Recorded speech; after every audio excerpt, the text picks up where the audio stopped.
Olá, meus amigos e irmãos, graça e paz, tudo bem com vocês?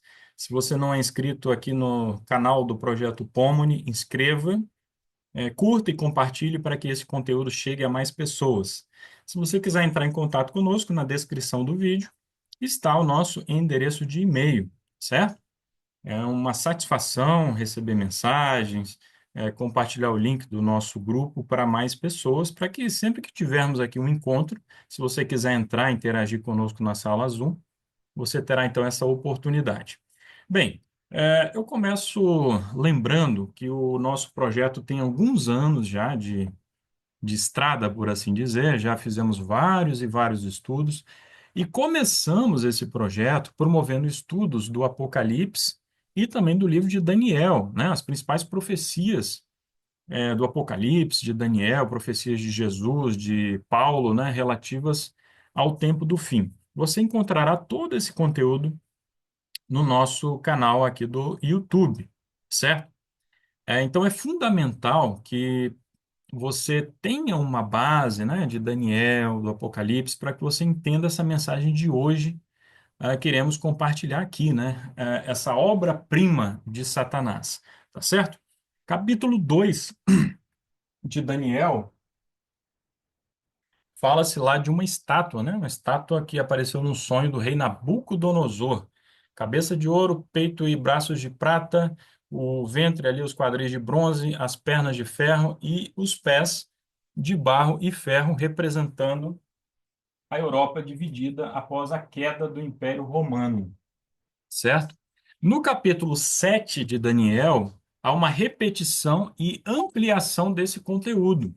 Aparecem quatro animais, sendo que o quarto animal é um animal terrível, espantoso, né, com dentes de ferro, um animal feroz, representando justamente o Império Romano. Esse animal tem 10 chifres, representando ali as 10 principais tribos germânicas que fragmentaram o Império Romano do Ocidente. Caem três tribos, né? Elas são derrotadas, e emerge uma ponta pequena. Então veja a continuidade com o Império Romano, né? Mas essa ponta pequena se torna sobremodo grande, e ela tem uma boca que profere blasfêmias, persegue os santos, lança a verdade por terra durante 1260 anos, enfim. Depois, essa visão aí desse poder blasfemo, desse anticristo, isso é ampliado lá em Apocalipse capítulo 13, certo? Em que emerge primeiro uma besta do mar, que tem as características desses quatro animais, aí de Daniel capítulo 7. Uma das cabeças ali dessa besta recebe uma ferida mortal que depois é curada, certo? Então, o capítulo 13 vai ampliar essa visão aí da ponta pequena, tá certo? Então veja, esse poder que se levantou ali ainda na Idade Média é a obra-prima de Satanás. Porque, embora sofra uma ferida mortal, Satanás não criou nada mais perfeito do que isso. É a Mona Lisa de Satanás, né? Ele tem uma tremenda admiração por esse poder. E ele vai restaurar esse poder no tempo do fim, pouco antes da volta de Jesus, para a crise final, para o Armagedon, né, para perseguir os santos ali do tempo do fim. Então, vale a pena fazer esse estudo, que aqui eu só dei uma pincelada, só sintetizei, tá certo? Você, amigo católico que vai acompanhar esse vídeo, sabe que nós temos um carinho imenso, um amor por vocês, né? E no primeiro comentário eu vou deixar fixado aqui no YouTube o link de uma carta, né, para você, querido amigo católico, para que você leia então essa mensagem. Por gentileza, não deixe de ler, tá certo? E vamos então ao estudo propriamente dito após essa introdução, certo?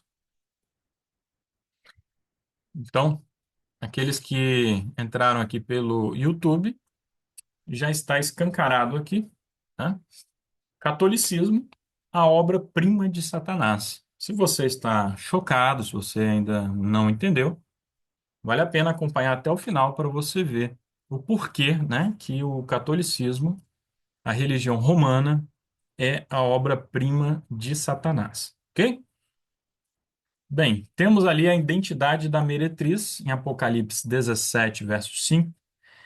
E sobre a sua testa havia um nome escrito: Mistério, Babilônia Grande, a mãe das prostitutas e abominações da terra.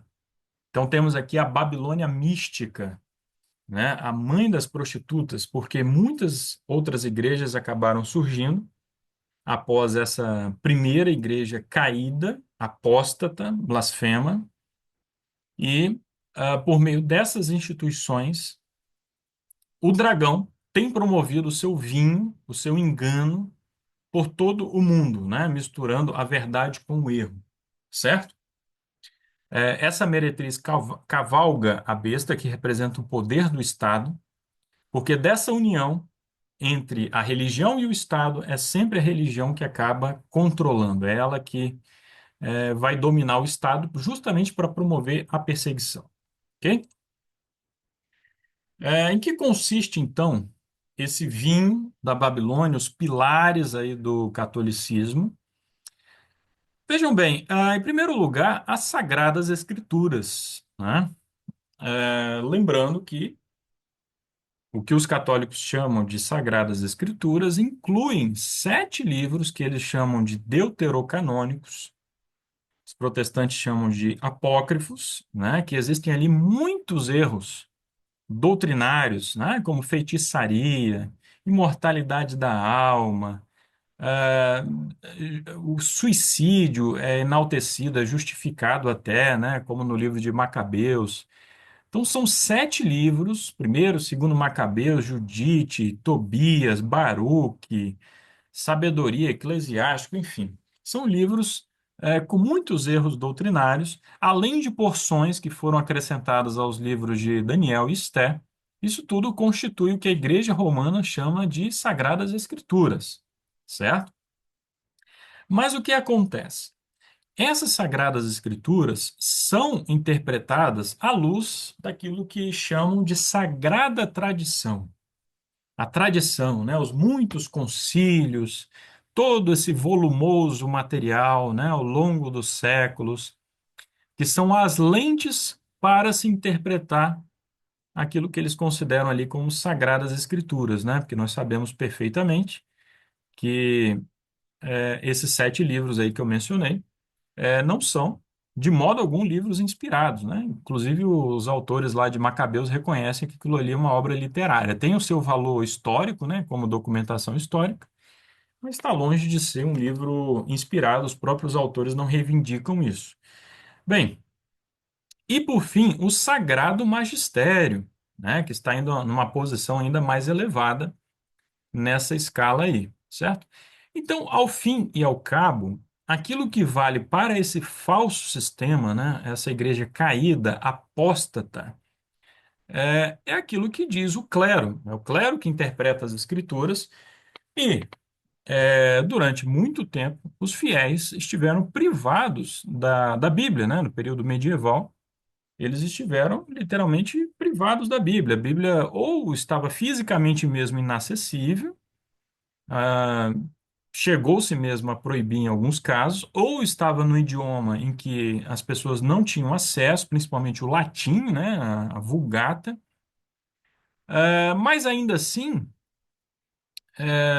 na mentalidade católica, o que vale é a tradição e aquilo que o clero ensina, certo? Então precisamos estar atentos, porque esse vinho da Babilônia tem penetrado mesmo as igrejas protestantes. Muitas vezes, o que vale na mentalidade de alguns é o assim diz o pastor, né?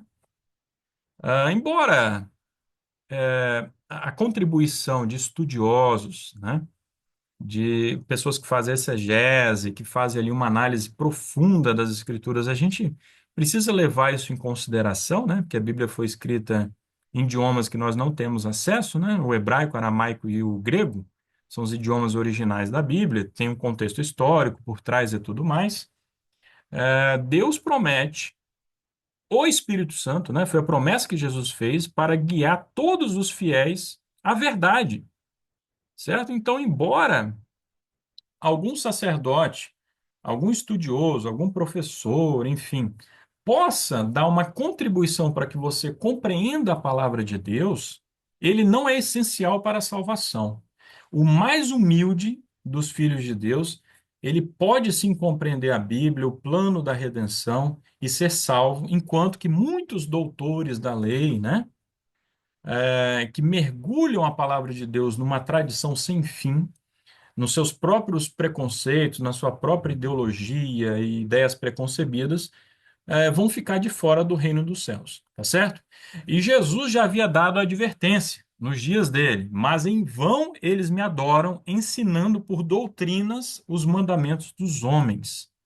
Então, na prática, ao fim e ao cabo, o que é ensinado são mandamentos dos homens. Marcos 7, verso 7. Mas vamos lá.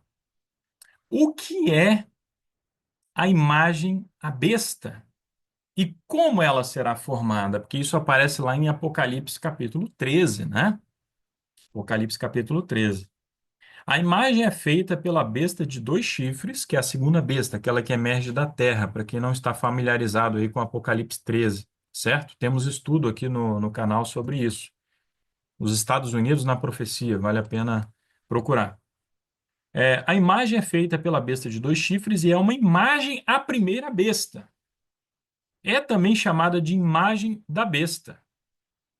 Isso aqui é uma publicação secular, Time, né, de 2015, o novo Império Romano, né? Veja aí a ligação do papado com o antigo Império Romano, ali as suas quatro etapas, né? Roma pagã, Roma dividida, Roma papal e a cura aí do poder papal no tempo do fim. Portanto, para sabermos o que é imagem e como será formada, devemos estudar as características da própria besta, o papado. É isso que nós estamos fazendo aqui nesta tarde. Estudando as características do papado, como ele atua ao longo da história. Isso não é objetivo aqui do estudo dessa tarde. Recomendo que você procure aí os outros estudos, que faça o seu próprio estudo ao longo da história, né? Como tem atuado o papado, para você saber como será a atuação dessa imagem da besta lá no tempo do fim, tá certo? Alguém consegue aí pegar a Bíblia rapidamente? De preferência aí, três pessoas, uma com Apocalipse 20, verso 11, uma outra com Isaías 37, 16, e a outra pessoa, 2 Tessalonicenses 2, verso 4,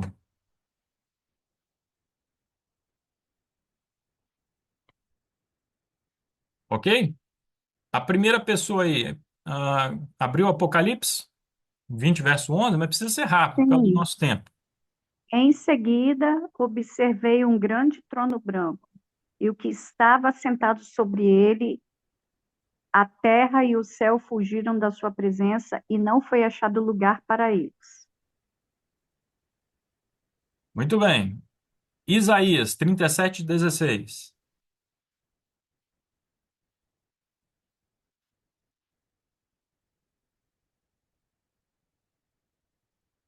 Alguém, irmãos?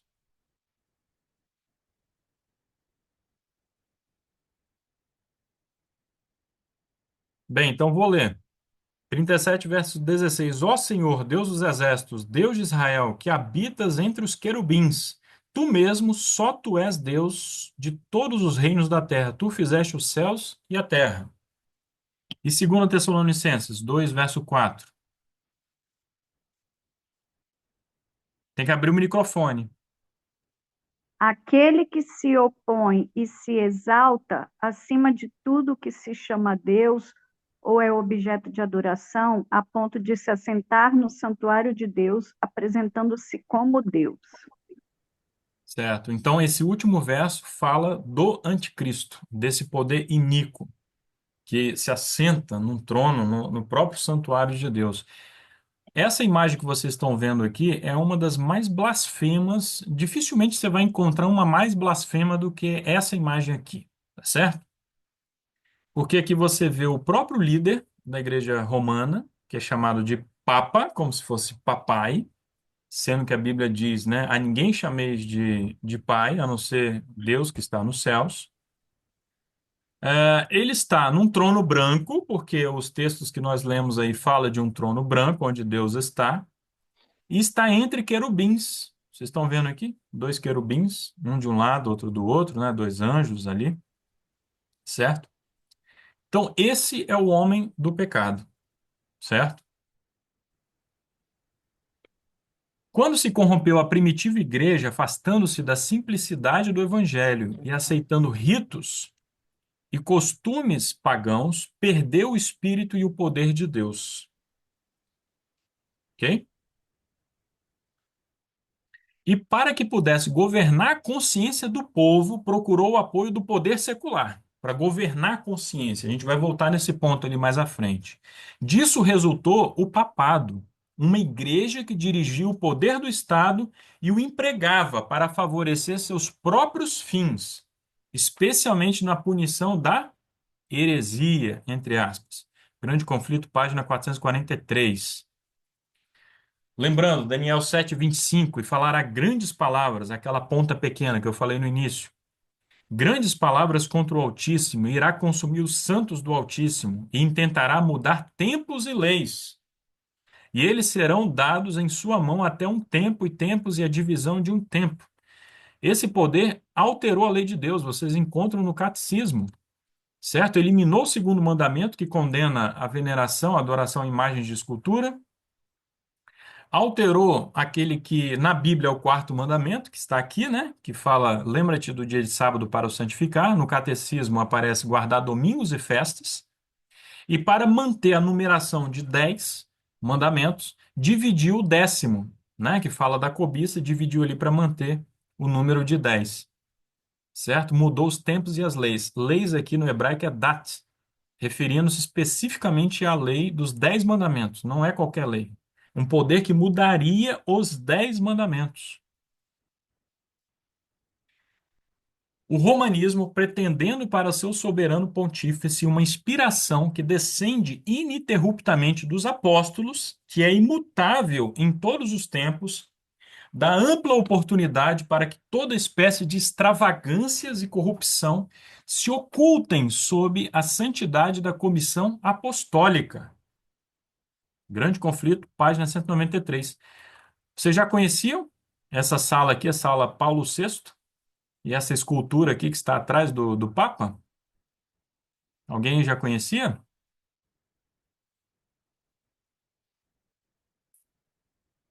Algo extremamente demoníaco aqui, né? Ah, supostamente uma alegoria ali da ressurreição, né? Mas misericórdia, se a ressurreição for assim, Eu já ouvi falar que uma das interpretações possíveis era a relação com bomba atômica também, né? pois é. É uma sala que não é muito antiga, ela tem ali, muito antiga em comparação à duração aí do catolicismo, né? Ela tem algumas décadas aí, uns 60 anos, talvez menos, né? Mas enfim, irmãos, todo tipo de corrupção, de absurdos, extravagâncias, né? Estão ocultados debaixo desse discurso de que o poder do pontífice romano vem desde os apóstolos, né? Então, tudo se justifica. Quem vai questionar, né, se ele tem uma autoridade apostólica? O período da supremacia papal, irmãos, começou no ano 538, como eu falei, quando tem a ascensão daquela ponta pequena, né? Quando cai lá a terceira das tribos germânicas, quando começa a valer lá o Código de Justiniano e vai até o ano de 1798. Lá na Revolução Francesa, quando o Papa foi aprisionado pelo general Berthier e passou a valer lá o Código Napoleônico dali para frente. Tá certo? Esse estudo aqui vale a pena fazer, é só uma pincelada. Ah, temos esse texto que fala lá de como se fixou firmemente o papado, né? Como ele se estabeleceu, o bispo de Roma como o cabeça de toda a igreja, e o paganismo cedeu lugar ao papado, né? O dragão dando poder à besta. Os cristãos, então, foram obrigados a optar entre renunciar à sua integridade e aceitar as cerimônias e culto papais, ou passar a vida nas masmorras, sofrer a morte pelo instrumento de tortura, pela fogueira ou pela machadinha do verdugo. Então, eram as opções ali que eram dadas, né? Se submeter completamente ao Papa, ao Pontífice Romano, né, a todas as cerimônias e culto papais, ou viver nas masmorras, sofrer tortura, fogueira, machadinha do verdugo. Então o papado se tornou o déspota do mundo, o tirano do mundo. Reis e imperadores curvavam-se aos seus decretos. O destino dos homens, tanto temporal como eterno, parecia estar sob seu domínio. Durante séculos, as doutrinas de Roma tinham sido extensa e implicitamente recebidas, seus ritos reverentemente praticados, suas festas geralmente observadas. Uma ilustração aqui da época que o Henrique IV, né, imperador do Sacro Império Romano Germânico, foi humilhado, foi espezinhado pelo Papa, certo? O filho do papado, o domingo, é o filho do papado, exaltado pelo mundo cristão acima do sagrado dia de repouso de Deus. A imposição da guarda do domingo por parte das igrejas protestantes é uma obrigatoriedade do culto ao papado, à besta, certo? Então, muito em breve, ocorrerá a imposição desse dia de guarda, né? Em primeiro lugar, há uma propaganda, né, de que se precisa descansar nesse dia, né, proíbe-se o trabalho no domingo e até mesmo mais adiante, né, a obrigatoriedade do trabalho aos sábados, a perseguição, boicotes econômicos, ninguém poderá comprar ou vender e no limite, decretos de morte, né, contra aqueles que não se sujeitarem aí à imagem da besta. Aí aqueles que dizem que Roma mudou, né, que se iludem, até mesmo no meio do povo do advento, vejam bem, o povo remanescente, para que não fique nenhuma dúvida quanto a isso. Essa daqui é a besta que se levanta do mar, né, lá em Apocalipse 13. Vejam que a aparência dela, a pele, é de leopardo, né? A Bíblia diz que poderá o leopardo mudar suas manchas, né? Não, Roma não muda, certo? Ela não muda. O papado é exatamente o que a profecia declarou que havia de ser. A apostasia dos últimos tempos, segundo Tessalonicenses 2, 3 e 4. Faz parte de sua política assumir o caráter que melhor cumpra o seu propósito. Mas sob a aparência variável do camaleão, oculta o invariável veneno da serpente. Certo? Ele vai se apresentar de uma forma branda, como a gente vai voltar a falar hoje ainda, quando lhe convém. É uma questão de conveniência. Os tempos mudaram, né? Hoje o discurso fala-se muito em tolerância, em democracia, então não espere que esse poder, que é a obra-prima de Satanás, que ele vai apresentar a sua face assim de uma forma escancarada, ok? E convém lembrar, Roma jacta-se de que nunca muda. Os princípios de Gregório VII e Inocêncio III ainda são os princípios da Igreja Católica Romana. E tivesse ela tão somente o poder, pô-los-ia em prática com tanto vigor agora como nos séculos passados. Roma, ela própria se orgulha de que ela não muda, ok? Essa mútua transigência entre o paganismo e o cristianismo resultou no desenvolvimento do homem do pecado, predito na profecia, como se opondo a Deus e exaltando-se sobre ele. E aqui uma citação, uma parte da citação que precisa ficar gravada em nossas memórias. Aquele gigantesco sistema de religião falsa é a obra-prima do poder de Satanás. Obra-prima. Monumento de seus esforços para sentar-se sobre o trono e governar a terra segundo a sua vontade. O Grande Conflito, página 50. É um gigantesco sistema de falsa doutrina, de falsa religião. Por meio dele, por meio do papado, é que o inimigo irá governar. Alguns acreditam aí, né, baseado lá no estudo do oitavo rei, que também já temos no canal e podemos retomar em algum outro momento, lá em Apocalipse 17, que um daqueles reis, um daqueles poderes, será o próprio Satanás, ali um pouco antes da volta de Jesus. Isso não procede, tá? Porque Satanás nem precisa disso. Satanás assenta-se no trono e governa a terra por meio de quem? Por meio desse gigantesco sistema de religião falsa, certo? Então isso precisa ficar claro aí para todos. Se alguém tiver algum comentário rápido, né, alguma questão, talvez seja melhor ao longo aqui da passagem dos slides, ao longo aqui da nossa exposição, do que no final, tá? Porque não costuma dar tempo no final. Uma parte importantíssima, tá? Nessa denúncia ao homem do pecado, o poder do cerimonial. Muitos protestantes supõem que a religião católica não é atrativa, que seu culto é um conjunto de cerimônias fastidioso e sem sentido. Enganam-se, porém. Embora o romanismo se baseie no engano, não é impostura grosseira e desprovida de arte. O culto da Igreja Romana é um cerimonial assaz impressionante.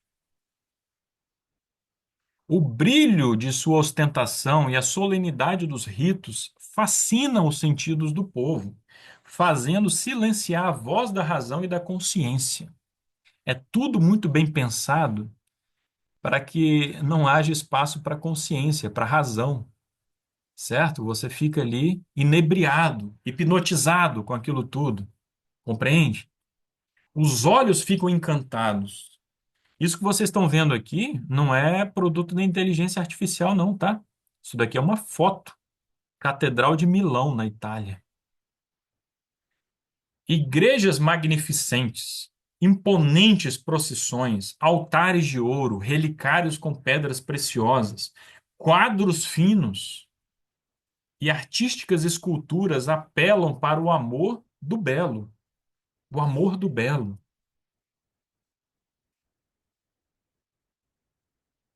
O ouvido também é cativado. A música é excelente. Nas igrejas católicas há órgãos, há corais.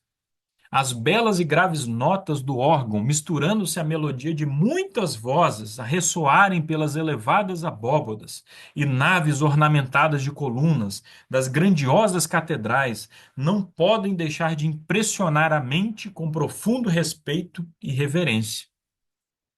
É por isso que há tanto respeito e reverência, né? É também por isso, certo? Então, tudo isso daqui é feito assim com muito cuidado, né? Tudo muito bem pensado para que as mentes sejam então cativadas e as consciências sejam dominadas. A pompa e cerimonial do culto católico tem um sedutor, fascinante poder pelos quais são enganados muitos, que chegam a considerar a Igreja Romana como a própria porta do céu. Grande Conflito, página 567.2. E aqui nós temos o Papa, né, como chamam, né, o Pontífice de Roma, o líder desse gigantesco sistema falso de religião, abrindo as portas ali, né, para iniciar um ano de jubileu, né, para conceder indulgências plenárias, porque ele é um poder, ele integra ali um poder blasfemo, né, que diz que pode perdoar pecados. Vamos ver mais sobre isso agora aqui, ó. A pretensão da igreja ao direito de perdoar, essa pretensão ao direito de perdoar, leva o romanista a sentir-se com liberdade de pecar. E a ordenança da confissão, sem a qual o perdão não é conferido, tende igualmente a dar livre curso ao mal, certo? Confissão auricular. Os judeus, lá nos evangelhos a gente encontra isso, né? Chamaram Jesus lá acusaram Jesus de ter cometido blasfêmia porque Jesus perdoava pecados, mas Jesus é Deus. Então, a própria definição de blasfêmia é isso aqui. É arrogar-se ali no poder de perdoar pecados. Ok? Será que o protesto acabou? Aqui nessa foto ficou famosa ali por volta ali de 2015 também por ali. O Tony Palmer, que agora é falecido, né, está aqui à direita, reuniu lá um grupo de líderes protestantes para ter um encontro com o Papa. E ele declarou que o protesto acabou, certo? Um estudo da Escritura Sagrada feito com oração mostraria aos protestantes o verdadeiro caráter do papado e os faria aborrecê-lo e evitá-lo, mas muitos são tão sábios em seu próprio conceito que não sentem necessidade de humildemente buscar a Deus para que possam ser levados à verdade. Posto que, se orgulhando de sua ilustração, são ignorantes tanto sobre as Escrituras como a respeito do poder de Deus. Precisam de algum meio acalmar a consciência e buscam o que menos espiritual e humilhante é. O que desejam é um modo de esquecer a Deus que passe por um modo de lembrar-se dele. O papado, presta atenção nessa parte, hein? O papado está bem adaptado a satisfazer as necessidades de todos estes. Está preparado para as duas classes da humanidade, abrangendo o mundo quase inteiro, quase todo. Os que desejam salvar-se pelos seus próprios méritos e os que desejam ser salvos em seus pecados. Eis aqui o segredo de seu poder. O segredo do poder do papado está nessa plasticidade para salvar aqueles que querem ser salvos pelas suas obras, seus méritos, e salvar aqueles que querem permanecer em seus pecados. Certo? A palavra de Deus nos promete vitória sobre o pecado. Ok? Foi para isso que Jesus veio também a este mundo. É um poder sorrateiro. Está vendo aqui? Essa conversinha de pé de ouvido, tudo mais. Essa daqui é uma representação da inteligência artificial, tá bom?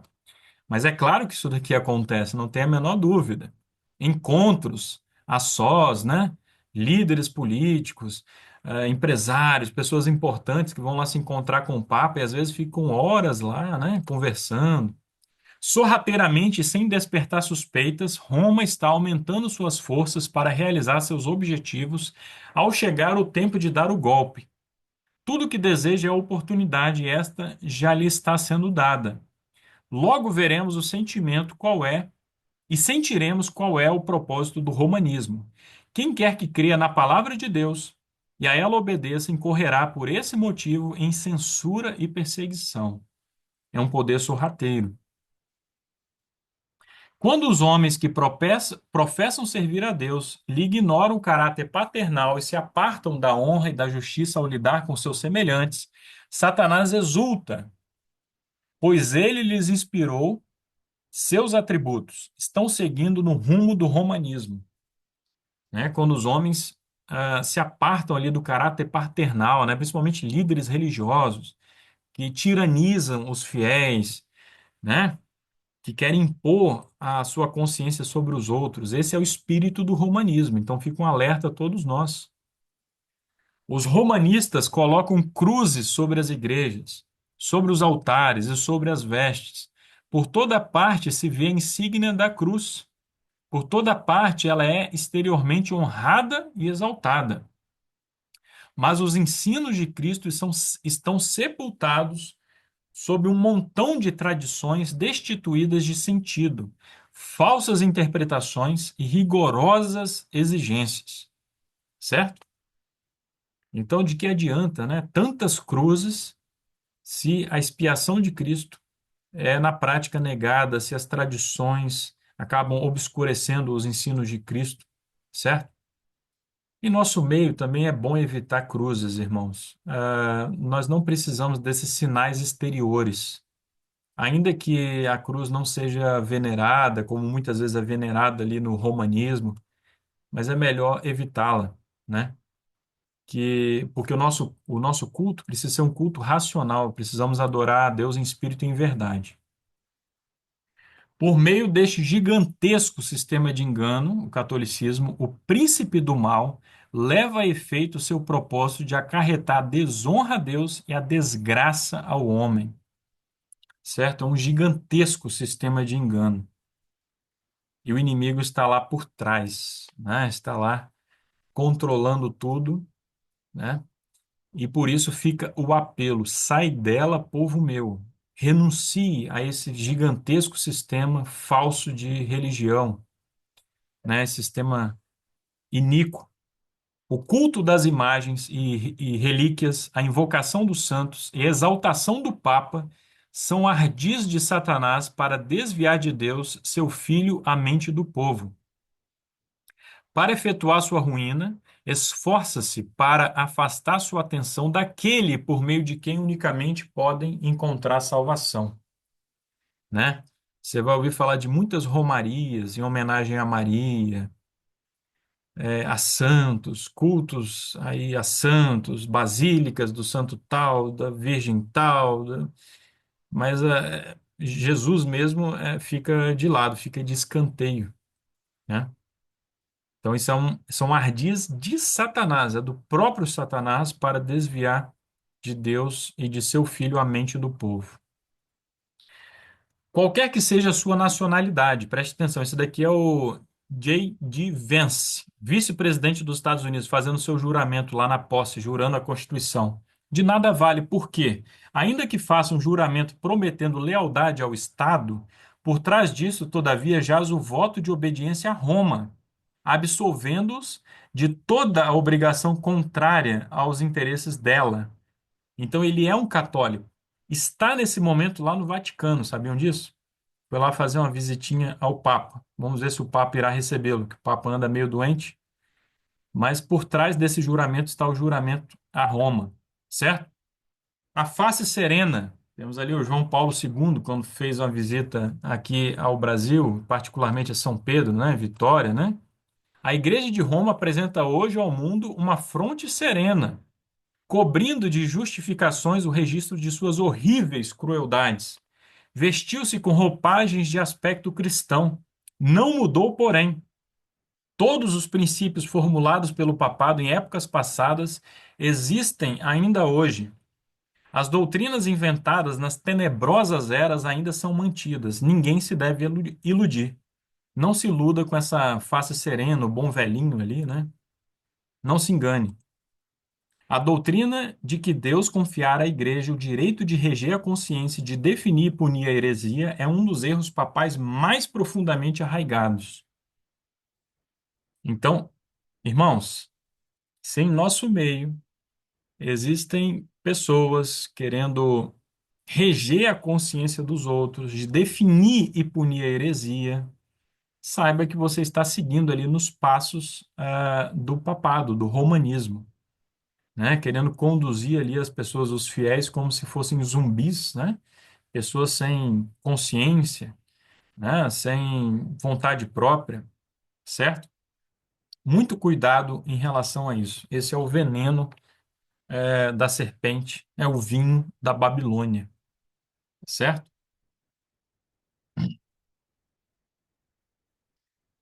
Que possamos rejeitar a Babilônia por completo, não apenas a instituição em si, mas também a sua mentalidade, a sua cultura e assim por diante, suas práticas. Que possamos guardar toda a lei de Deus e o testemunho de Jesus, que é o espírito de profecia, e anunciar ao mundo as três mensagens angélicas, que é o que estamos fazendo aqui, tá certo? Não dará tempo, mas recomendamos aqui, ó, também Evangelismo, página 233, que fala claramente que nós, povo do advento, povo remanescente, fomos chamados para expor o homem do pecado, expor a maldade desse homem, certo? Que Deus nos abençoe, irmãos. Graça e paz.